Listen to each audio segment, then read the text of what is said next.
Assalamualaikum warahmatullahi wabarakatuh. Bismillahirrahmanirrahim. Innal hamdalillah nahmaduhu wa nasta'inuhu wa nastaghfiruh wa na'udzu billahi min syururi anfusina wa min sayyiati a'malina may yahdihillahu fala mudhillalah wa may yudlilhu fala hadiyalah.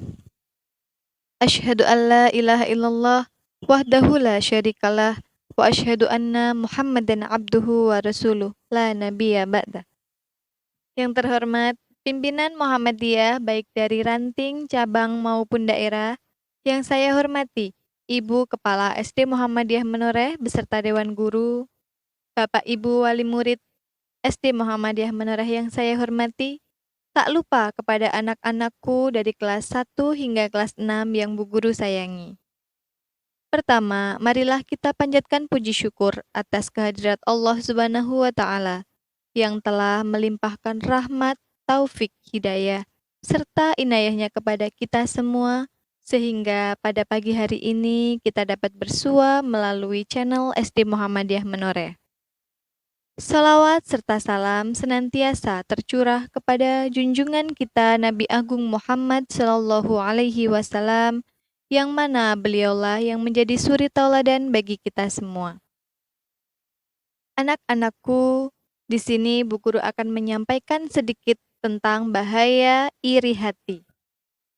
Rasulullah Shallallahu Alaihi Wasallam mengingatkan kita dalam hadis Abu Dawud, waspadalah terhadap hasad, iri atau dengki.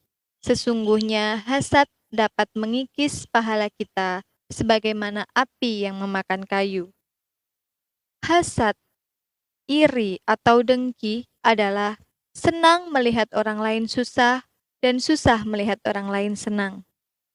Benci, tidak suka, dan kesal melihat orang lain yang mendapat kenikmatan dari Allah Subhanahu wa Ta'ala, dan ia akan berusaha untuk melenyapkan kenikmatan tersebut, hingga akan muncul dosa-dosa lain seperti namimah, adu domba, ghibah, fitnah, dan kezaliman-kezaliman lainnya,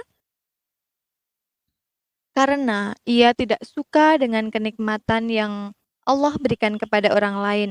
Mungkin saja dengan kenikmatan harta yang melimpah, dengan kecantikannya, ketampanannya, dengan pangkat, derajat, dan sebagainya. Orang-orang yang memiliki iri hati, maka dikhawatirkan pahalanya akan termakan sebagaimana api yang memakan kayu. Mungkin saja ibadah kita bagus, sholat kita rajin, puasanya rajin, sedekahnya pasti. Tetapi, jika di dalam hati kecil kita masih terdapat rasa iri atau dengki, maka khawatir kebaikan kita akan sia-sia. Suatu hari, Rasulullah Shallallahu Alaihi Wasallam pernah berkumpul dengan para sahabatnya, dan datanglah seorang laki-laki melewati depan Rasulullah. Kemudian Rasulullah berkata, "Dia ahli syurga, dialah penghuni syurga."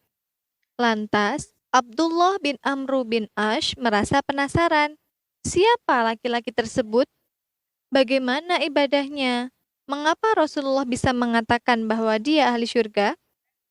Setelah mencari, Abdullah bin Amru bin As kemudian menginap satu malam di rumah laki-laki tersebut. Abdullah melihat ibadahnya biasa-biasa saja. Sholatnya hanya dilakukan yang wajib-wajib saja. Tetapi, apa yang membuat dia menjadi ahli syurga? Laki-laki tersebut berkata, "Ibadahku memang biasa-biasa saja. Sholatku hanya aku lakukan yang wajib-wajib saja. Tapi dalam hatiku tak pernah ada rasa iri ataupun dengki. Sehingga hatiku menjadi bersih." Bahaya orang yang memiliki rasa iri atau dengki, dikhawatirkan akan gelisah hatinya, karena setiap hari ia akan memikirkan kenikmatan orang lain, dan dia hanya berpikir bagaimana caranya untuk melenyapkan kenikmatan tersebut. Padahal jika kita mau berpikir di dalam diri kita, di dalam hidup kita, sudah Allah berikan kenikmatan yang banyak sekali. Dan barang siapa yang mensyukuri nikmat Allah, maka akan ditambah nikmatnya.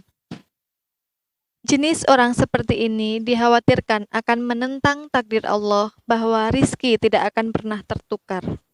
Rizki yang Allah berikan kepada si A, si B, si C, si Fulan, si Fulana, itu sudah diatur oleh Allah sesuai dengan porsinya masing-masing. Rasulullah Shallallahu Alaihi Wasallam pernah mengingatkan kepada Ibnu Abbas radhiyallahu anhu, "Wahai nak, apabila semua orang yang ada di bumi ini bersatu untuk memberikanmu kebaikan ataupun manfaat, maka hal itu tidak akan pernah terjadi tanpa seizin Allah. Begitu juga apabila semua orang yang ada di dunia ini bersatu untuk memberikanmu keburukan atau kemadharatan, maka hal itu tak akan pernah terjadi tanpa seizin Allah. Untuk itu, janganlah kita saling membenci, janganlah kita saling membelakangi, dan janganlah ada rasa iri atau dengki dalam hati kita, karena sesungguhnya orang yang memiliki rasa iri hati, maka hidupnya tidak akan pernah tenang. Sekian yang dapat Bu Guru sampaikan, semoga bermanfaat. Nun wal qalami wa mayasturun. Wassalamualaikum warahmatullahi wabarakatuh.